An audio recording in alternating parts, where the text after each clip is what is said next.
Shalom, shalom. This video is about the gospel portion for Parashat Bo. It is from the Gospel according to John, chapter 19, and only 6 verses, verses 31 to 37. This gospel portion is about Yeshua's crucifixion as the Passover Lamb of God, and it links to the Torah portion in this regard. The Torah instructions relating to Pesach before the 10th plague and the death of the firstborn in Egypt specifically. These gospel verses account how Adonai sacrificed his firstborn son in order to atone for sin, so that each and everyone who accepts and believes in him shall not perish but shall have eternal life. You can read that in John 3:16, but don't read only verse 16. Read John 3 from verse 14 to 18 to get a broader view.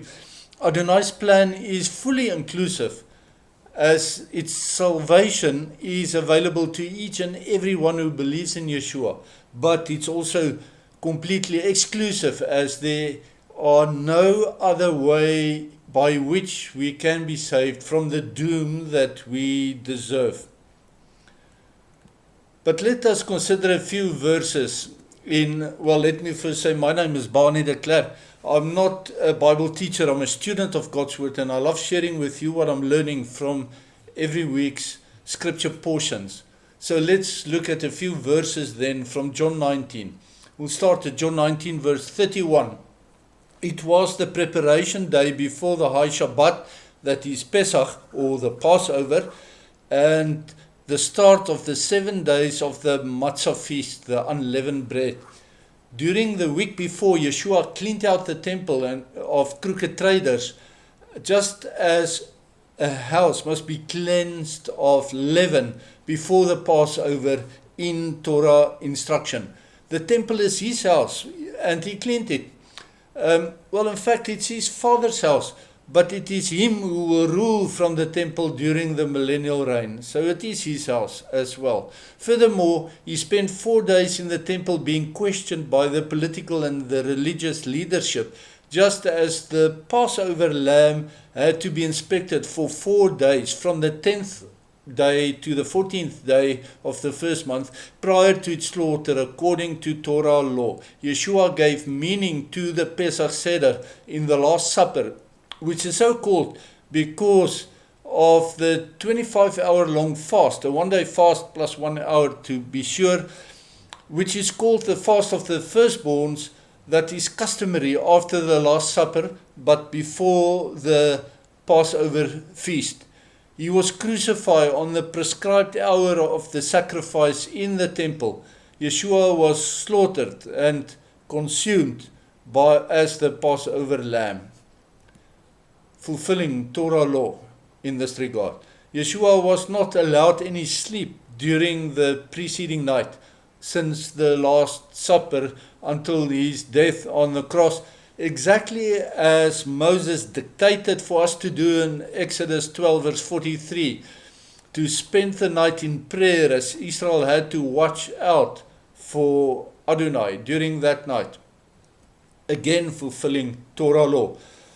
In John 19 verse 32 and 33 we read that the Passover's lambs could not be broken, and neither was Yeshua's legs, as he already died before the other crucified men's bones were broken. And the practice of breaking the legs of the crucified people is to speed up their death by suffocation, as they would no longer be able to lift their bodies on their legs in order to take another breath. So Yeshua's death was not by suffocation, as the Torah forbids eating an animal that died from suffocation. So Yeshua died because of blood loss. He was completely bled out by a Roman spear into his side. Blood and water came out of the wound, so that the Lamb of God was kosher for consumption.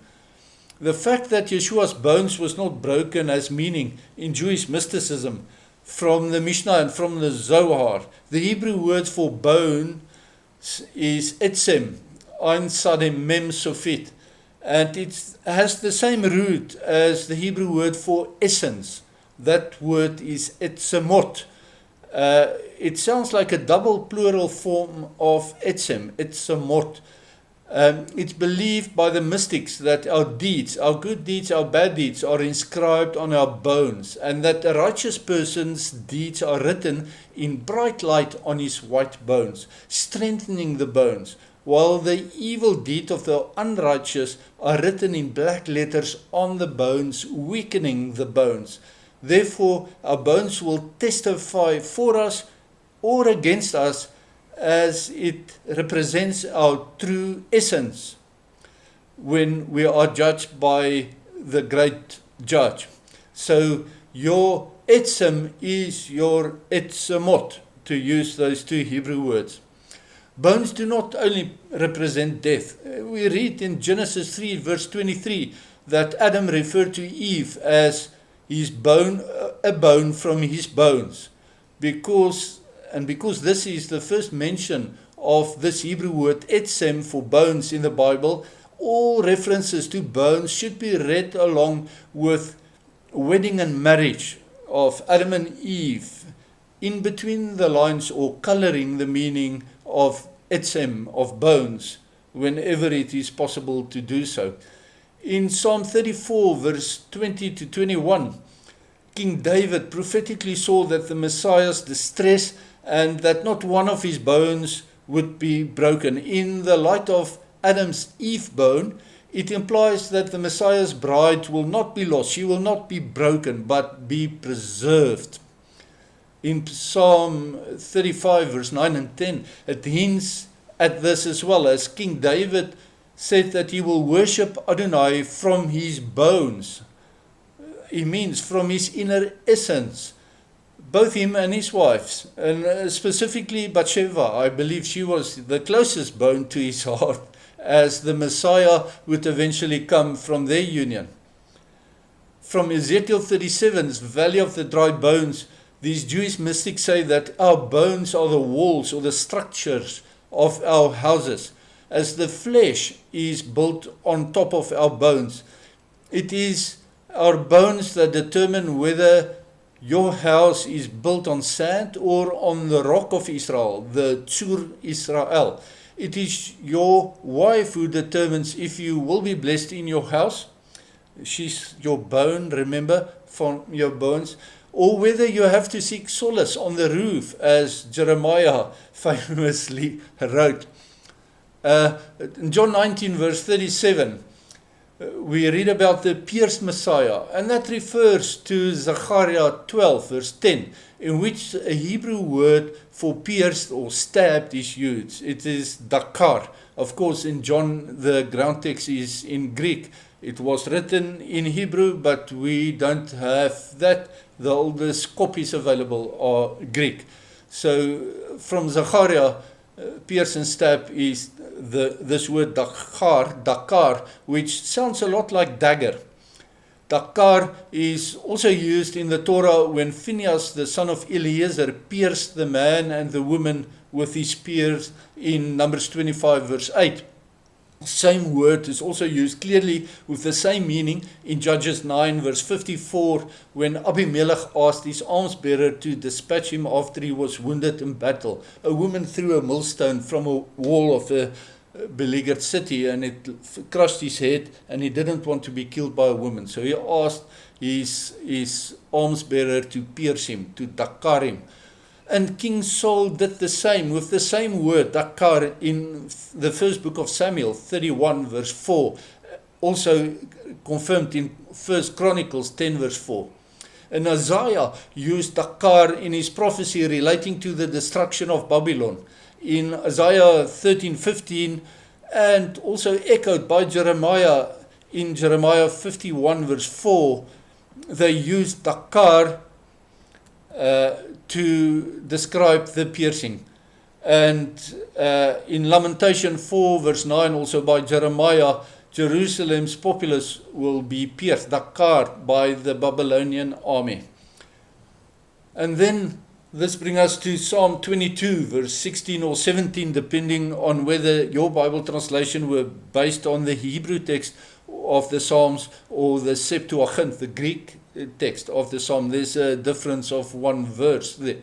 And Psalm 22 verse 16 or 17 then is often used as supporting scripture to Yeshua's crucifixion, but it opens a can of worm between Judaism and Christianity related to its applicability to the fact that Yeshua was pierced by the Roman spear.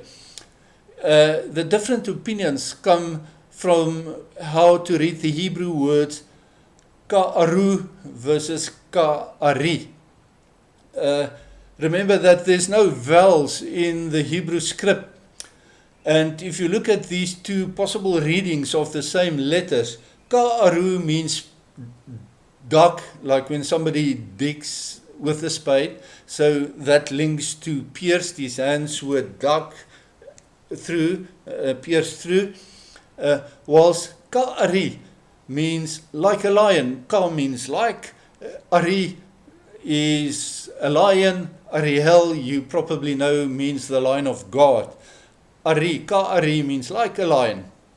The long and the short is that the pierced interpretation makes far more sense than like a lion. In context of Psalm 22, I'm convinced that the Christian reading, therefore, ka'aru, is correct, as the ka'ari reading implies that the Messiah's hands and feet will be like the paws of a lion, and that does not make sense to me at all. In Psalm 40, verse 6 or 7, again, depending on which scriptures your Bible translation is based, King David used the same word, ka'aru, which refers to the opening of his ears to hear Adonai's word. He de facto said that Adonai dug his ears open, or pierced his ears, not his ears lobed, the wax in his ears so that he could hear, so that he could discern the sot exegesis in Adonai's word. And then bread, especially matzah and wine, blood, water, all have specific meaning in relation with the Messiah ben Yosef, the suffering servant Messiah. Remember two possible Messiahs, Messiah ben David, the conquering king, which will be Yeshua in his role when he returns, or the suffering servant Messiah ben Yosef, the role Yeshua played in his first coming. In this regard, he is the bread of life. In dying, he provided our daily lechem v'basar for our eternal livelihood. He was without sin as the perfect Passover lamb, as matzah as well. As the Son of God, Adonai Yeshua is like the fruit of the tree of knowledge of good and evil to us. It was forbidden and concealed in mystery in Gan Eden, but now we have to take and eat, as he said in the Last Supper, so that we can have knowledge of good and evil. And the first of the 3 cups of the Pesach Seder wine is his blood poured out for us until our cup runneth over, as he became our cup of sanctification by washing our sins away. The cup of deliverance by saving us from eternal damnation, our cup of salvation as he is our Yeshua or Yeshuati, and he left with a promise to drink the 4th cup of praise together with us in his Father's house after he fetched his bride. Please note that I'm not mingling replacement theology with the Bible in this. This is always promised to the Jews first, as he, Yeshua, will return for his Jewish bride, his chosen people.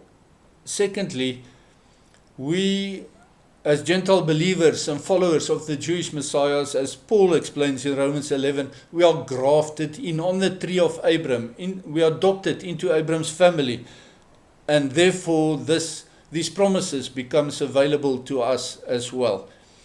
The blood of the sacrificial animal contains its life. The blood of the Messiah contains life eternal. It is like the fruit of the tree of life for us. The Torah told us not to consume blood, just as Adam and Eve were prevented from eating the fruit of the tree of life. But Yeshua said, he told the disciples, and it was written down to us, to drink his blood, not in a macabre vampire ceremony, but symbolically in the Passover Seder. It is not a breaking down of the Torah, but the fulfillment in order to establish the Torah eternally.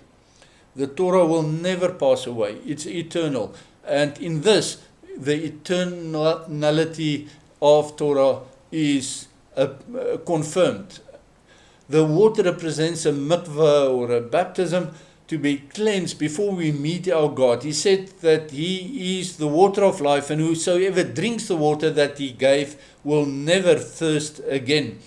And of course, He was not referring specifically to His bodily fluids post-mortem, but to the waters of creation that swarmed and teemed with life as He recreates a new man in me and in you. I hope and pray that my thoughts will encourage you to reread these verses from John 19 within its greater context and with an inquiring and open mind and with discernment. We serve an amazing God, and learning about Him is an inexhaustible journey of joyful learning. I pray that Adonai Eloheinu will bless you and keep you, that He will shine His face upon you and be gracious to you. I pray that He will lift His countenance and His provision upon you, and that He will give you shalom. Shalom, shalom.